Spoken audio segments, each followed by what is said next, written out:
Hello दोस्तों, आज हम आपको 12th क्लास सब्जेक्ट हिस्ट्री और चैप्टर का नाम है सांस्कृतिक विकास, विचारक विश्वास और इमारतें। इस लेसन में हमने 5 टॉपिक या क्वेश्चंस लिए हैं। तो आइए दोस्तों समझते हुए चलते हैं एक एक टॉपिक और क्वेश्चंस को। सबसे पहला क्वेश्चन है जैन धर्म तथा इसका स्वरूप। 6ठी शताब्दी ईसा पूर्व में जब समाज में तरह तरह की कुरीतियाँ या बुराइयाँ देखने को मिली, जात पात चरम पर थी, तो उन हालातों में जात पात, अंधविश्वास आदि को दूर करने के लिए जैन धर्म का स्वरूप देखने को मिला। जैन धर्म के अंतर्गत 24 तीर्थकर हुए हैं। जैन धर्म के संस्थापकों में ऋषभदेव को शामिल किया जाता है, यानी जैन धर्म के पहले संस्थापक कौन थे? ऋषभदेव।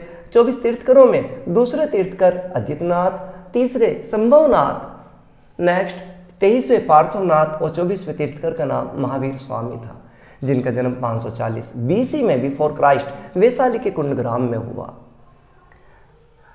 महावीर स्वामी द्वारा ज्ञान प्राप्त करने के बाद जैन धर्म के विस्तार के लिए तरह तरह के प्रयास किए गए। जैन धर्म के अंतर्गत प्राकृत भाषा का प्रयोग किया गया, जबकि जैन धर्म के ग्रंथों को हम आगम का नाम देते हैं। जैन धर्म ग्रंथों के अंतर्गत भगवती सूत्र, कल्प सूत्र, भद्रबाहु चरित्र और प्लस परिशिष्ट पर्व का एक मुख्य स्थान है।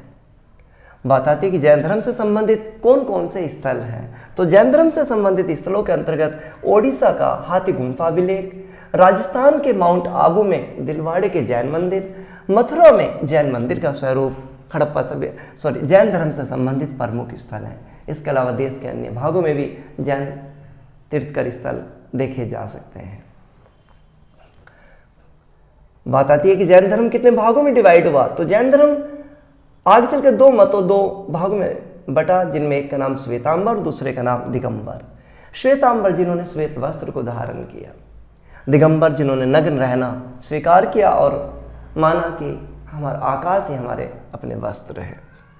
जैन धर्म की शिक्षाओं की जब बात आती है तो जैन धर्म के अंतर्गत कठोर तपस्या पर, सत्य पर, अहिंसा पर, त्याग पर विशेष बल दिया गया। जैन धर्म में कठोर तपस्या पर बल दिया गया, उसका एक अच्छा उदाहरण सल्लेखना विधि है। यह वह विधि है जिसके अनुसार जैन मुनि, जैन संत बिना खाए पिए अपने प्राणों को त्यागते हैं। उस विधि का नाम सल्लेखना विधि है। जैन धर्म के अंतर्गत त्रिरत्न के अंतर्गत हम 3 पॉइंटों को हम शामिल करते हैं: सम्यक ज्ञान, सम्यक दर्शन और सम्यक आचरण। तो दोस्तों हमने पढ़ा जैन धर्म से संबंधित कुछ प्रमुख पहलू। नेक्स्ट क्वेश्चन हमारे सामने है बौद्ध धर्म तथा इसके संस्थापक। बौद्ध धर्म वह धर्म है जिसकी स्थापना महात्मा बुद्ध के द्वारा की गई। महात्मा बुद्ध का जन्म 563 BC में कपिलवस्तु के लुम्बिनी में हुआ। महात्मा बुद्ध द्वारा ज्ञान को प्राप्त करने के बाद बौद्ध धर्म के विस्तार के लिए प्रयास किए गए, बौद्ध धर्म की शिक्षाओं को फैलाया गया। महात्मा बुद्ध से रिलेटेड 4 घटनाएं आती हैं। फर्स्ट घटना महाभिनिष्क्रमण, नेक्स्ट संबोधि, नेक्स्ट धर्मचक्र परिवर्तन और नेक्स्ट है महापरिनिर्वाण। महाभिनिष्क्रमण, जब महात्मा बुद्ध ने ज्ञान प्राप्ति के लिए घर को छोड़ाया, ग्रह त्याग किया, तो उसे महाभिनिष्क्रमण कहते हैं। संबोधि, जब महात्मा बुद्ध को पीपल वृक्ष के नीचे ज्ञान प्राप्त हुआ, तो इस घटना को हम संबोधि कहते हैं। बोध गया में उन्हें ज्ञान की प्राप्ति हुई। धर्म चक्र परिवर्तन, सारनाथ में, उत्तर प्रदेश के सारनाथ में उन्होंने जब पहला उपदेश दिया, तो उसे हम धर्म चक्र परिवर्तन का नाम देते हैं। महापरिनिर्वाण, जब महात्मा बुद्ध की कुशीनगर में मृत्यु हुई, तो इस घटना को हम महापरिनिर्वाण का नाम देते हैं। तो दोस्तों हमने पढ़ा महात्मा बुद्ध से संबंधित अलग अलग घटनाएं। बात आती है कि बौद्ध धर्म के अंतर्गत कौन सी भाषा का उपयोग किया गया। तो पाली भाषा का एंड आगे चलकर संस्कृत भाषा का उपयोग किया गया। बौद्ध ग्रंथों को हम जातक का नाम देते हैं। इसके अलावा दीपवंश और महावंश ये श्रीलंकाई ग्रंथ हैं जिनसे हमें बौद्ध धर्म के बारे में जानकारी मिलती है, दीपवंश एंड महावंश। इसके अलावा बुद्ध चरित्र का एक मुख्य स्थान है। बौद्ध धर्म ग्रंथों के अंतर्गत त्रिपिटक को एक मुख्य रूप दिया जाता है। त्रिपिटक का अर्थ है 3 टोकरियां। त्रिपिटक के अंतर्गत 3 पिटक आते हैं: सुत्त पिटक, विनय पिटक और अभिधम्म पिटक। सुत्त पिटक के अंतर्गत बौद्ध धर्म की शिक्षाओं का रूप है। विनय पिटक के अंतर्गत बौद्ध भिक्षुओं के लिए, भिक्षुओं के लिए नियमों का उल्लेख किया गया है, जबकि अभिधम्म पिटक में दर्शन संबंधी, धर्म संबंधी नियमों को या सिद्धांतों को प्रतिपादित किया गया है।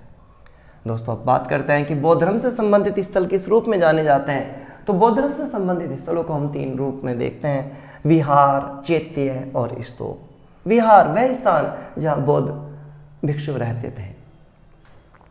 चैत्य वह स्थान जहाँ प्राकृतिक वनस्पति का स्वरूप होता था, वेदी का रूप होता था, पूजा अर्चना की जाती उस चैत्य के नाम से। और स्तूप वह गोलाकार टीला जिसमें महात्मा बुद्ध और उनसे संबंधित अन्य वस्तुएं रखी हुई हैं, उन्हें हम स्तूप के नाम से जानते हैं। देश के अलग अलग भागों में बौद्ध धर्म से संबंधित स्थलों को हम देख सकते हैं। मत बौद्ध धर्म कितने भागों में बटा? बौद्ध धर्म 2 भागों में डिवाइड हुआ, जिसमें फर्स्ट को हम हीनयान, जिन्हें हम थेरवादी परंपरागत तौर तरीकों को जिन्होंने माना, जिन्होंने महात्मा बुद्ध की शिक्षाओं में ही विश्वास किया, उन्हें हम थेरवादी का नाम देते हैं। जबकि महायान, जिन्होंने बुद्ध को मुक्तिदाता माना, बुद्ध को अपने लिए प्रगति का प्रतीक माना, उन्हें हम महायान के नाम से जानते हैं। बौद्ध धर्म की शिक्षाओं के अंतर्गत जीवन में दुख का स्वरूप है, दुख के पीछे इच्छाओं का रूप है, इच्छाओं को त्यागने से दुख की समाप्ति हो सकती है, यानी सीमित इच्छा पर बल दिया गया, सत्य, अहिंसा, त्याग आदि पर बल दिया गया। इसके अलावा बौद्ध धर्म के अंतर्गत त्रिरत्न के अंतर्गत हम बुद्ध यानी महात्मा बुद्ध, धम्म और संघ को धम्म नैतिक नियमों का सिद्धांत और संघ को शामिल करते हुए चलते हैं। तो दोस्तों हमने पढ़ा जैन धर्म और बौद्ध धर्म से संबंधित कुछ पहलुओं को। जैन धर्म और बौद्ध धर्म दोनों का ही आना समाज में प्रगति का प्रतीक था। अंधविश्वास, कुरीतियाँ, जात पात जैसी कुप्रथाएं इन दोनों धर्मों के माध्यम से काफ़ी हद तक समाप्त होती चली गई। इसके अलावा स्थापत्य के क्षेत्र में भी काफ़ी हद तक बढ़ावा मिला। नेक्स्ट क्वेश्चन हमारे सामने है कि स्तूप क्या है। स्तूप वह गोलाकार टीला है जिसमें महात्मा बुद्ध और उनसे संबंधित अन्य वस्तुएं रखी हुई हैं। सम्राट अशोक और अन्य शासकों द्वारा देश के अलग अलग भागों में स्तूपों का निर्माण उच्च रूप में कराया गया। तो दोस्तों हम पढ़ते हैं स्तूप की संरचना।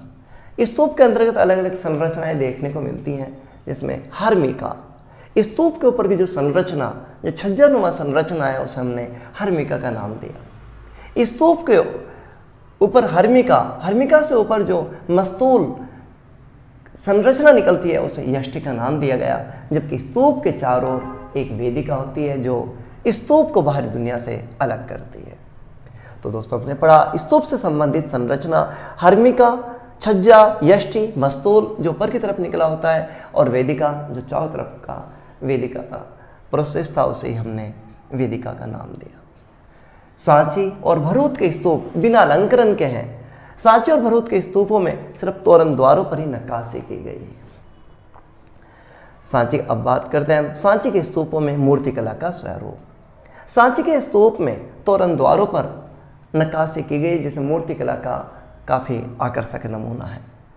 तो दोस्तों सांची के स्तूप में जो मूर्तिकला का रूप है उसे हम 3 पॉइंटों के जरिए लेके चलते हैं। पत्थर में कथाओं का स्वरूप, उपासना प्रतीक, और तीसरा लोक परंपरा। सांची के स्तूप में पत्थरों में कथा का स्वरूप विज्ञान होता है, जैसे कि एक फूस की झोपड़ी और ग्रामीण दृश्य का चित्र है, जिसके बारे में माना जाता है कि इसे वेशांतर जातक से लिया गया है, जिसमें एक राजकुमार गृह त्याग करते हुए अपनी पत्नी और बच्चों के साथ जंगल जा रहा है। उपासना के प्रतीक भी हमें यहाँ देखने को मिले हैं, जैसे बोधि वृक्ष, बोधि वृक्ष जिसके नीचे महात्मा बुद्ध द्वारा ज्ञान की प्राप्ति की गई, जबकि चक्र को उनके प्रथम उपदेश के रूप में दर्शाया गया। इसके अलावा सांची के स्तूप में लोक परंपराओं से संबंधित भी कुछ चीज़ें हमें देखने को मिली हैं, जैसे सुंदर स्त्री। सुंदर स्त्री को सालभंजिका का नाम दिया गया है, जिसके बारे में माना जाता है कि उसके द्वारा पेड़ों को छूते ही उन पर फूल खिलने लगते थे या फल आ जाते थे।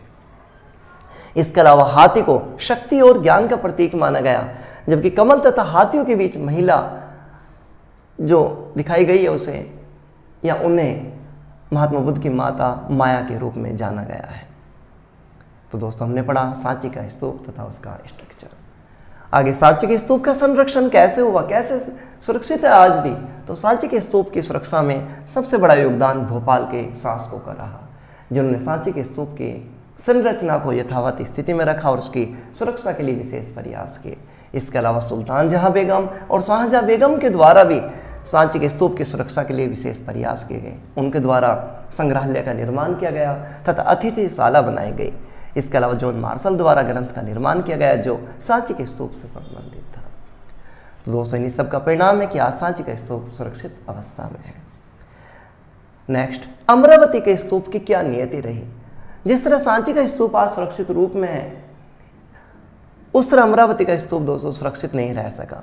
अमरावती का स्तूप भी कभी स्थापत्य का एक आकर्षक नमूना था, परंतु समय के साथ साथ वक्त के थपेड़ों, लोगों की लापरवाही, शासक वर्ग की लापरवाही आदि के कारण, स्वार्थ भावना के कारण अमरावती का स्तूप का गौरव नष्ट होता चला गया। स्थानीय शासकों ने अमरावती के स्तूपों का इस्तेमाल या स्तूप के पत्थरों का इस्तेमाल भवन निर्माण, मंदिर निर्माण जैसी गतिविधियों में किया। गुंटूर के कमिश्नर अपने साथ यहाँ अमरावती के स्तूप के अलग अलग वस्तुओं को लेकर चले गए। इसके अलावा कुछ पत्थर अमरावती के स्तूप की संरचनाएं हमें लंदन में मिली है, जबकि कुछ अवशेष Asiatic Society of Bengal office में भी मिले हैं। तो दोस्तों मनुष्य की लापरवाही के परिणाम स्वरूप अमरावती के स्तूप का जो आकर्षक स्वरूप था वो पूरी तरह समाप्त होता चला गया। अब हम पढ़ते हैं पौराणिक हिंदू धर्म। तो पौराणिक हिंदू धर्म के बारे में हमें जानकारी पुराणों से और अन्य ग्रंथों से मिलती है। पुराणों की संख्या 18 मानी गई है। पौराणिक हिंदू धर्म के अंतर्गत हमें दो रूप देखने को मिलते हैं। फर्स्ट है वैष्णववाद, दूसरा है शैववाद। वैष्णववाद जिसमें विष्णु की पूजा अर्चना पर बल दिया गया और माना गया कि विष्णु के 10 अवतार हैं, और जब जब समाज में गड़बड़ियाँ होती हैं, अपराध बढ़ते हैं, तो सिचुएशंस में विष्णु ने अलग अलग अवसरों पर अवतार का रूप लिया, ये अवतार रूप में आए। शैववाद के अंतर्गत शिव की पूजा अर्चना पर बल दिया गया। कुछ स्थानों पर शिव की पूजा अर्चना लिंग के रूप में हुई, तो कुछ स्थानों पर शिव की पूजा अर्चना मनुष्य रूप में हुई। नेक्स्ट, मंदिर निर्माण की प्रक्रिया। मंदिर निर्माण की प्रक्रिया स्तूपों के निर्माण की प्रक्रिया के बाद से मानी जाती है। आरंभिक मंदिर चौकोर स्थान के रूप में थे, जिसे हम गर्भगृह के रूप में जानते हैं, जहाँ मूर्तियाँ आदि रखी होती थी। समय के साथ साथ दीवारों पर भित्ति चित्र बनाए गए, सभा स्थलों का निर्माण किया गया, शिखर ऊपर जो स्ट्रक्चर्स बनाए गए उसे शिखर का नाम दिया गया, और मंदिरों के एंट्री पॉइंट को गोपुरम का निर्माण किया गया, गोपुरम का नाम दिया गया। इसके अलावा कृत्रिम गुफा मंदिर भी बनाए गए, जैसे एलोरा की गुफाओं का कैलाश मंदिर, जिसे गुफा काट कर बनाया गया, गुफा काट के कहना चाह रहे हैं, जिसे पत्थर काट कर बनाया गया है। तो कृत्रिम गुफा मंदिर एलोरा का कैलाश मंदिर, जिसे एक बड़ी चट्टान काट कर बनाया गया है। मंदिर निर्माण के अंतर्गत 3 शैलियाँ हमें देखने को मिलती हैं, नागर शैली, वेसर शैली और द्रविड़ शैली। उत्तर भारतीय मंदिर नागर शैली में है, द्रविड़ दक्षिणी भारतीय है, और वेसर शैली में दोनों का मिक्सअप देखने को मिलता है। तो दोस्तों हमने पढ़ा सांस्कृतिक विकास, विचारक विश्वास और इमारतें। उम्मीद है आपको लेसन समझ में आया होगा। और दोस्तों आपसे अपील करना चाहेंगे कि आप लोग वीडियो के साथ साथ NCERT बुकों को भी स्टडी करते हुए चलें। धन्यवाद, शुक्रिया।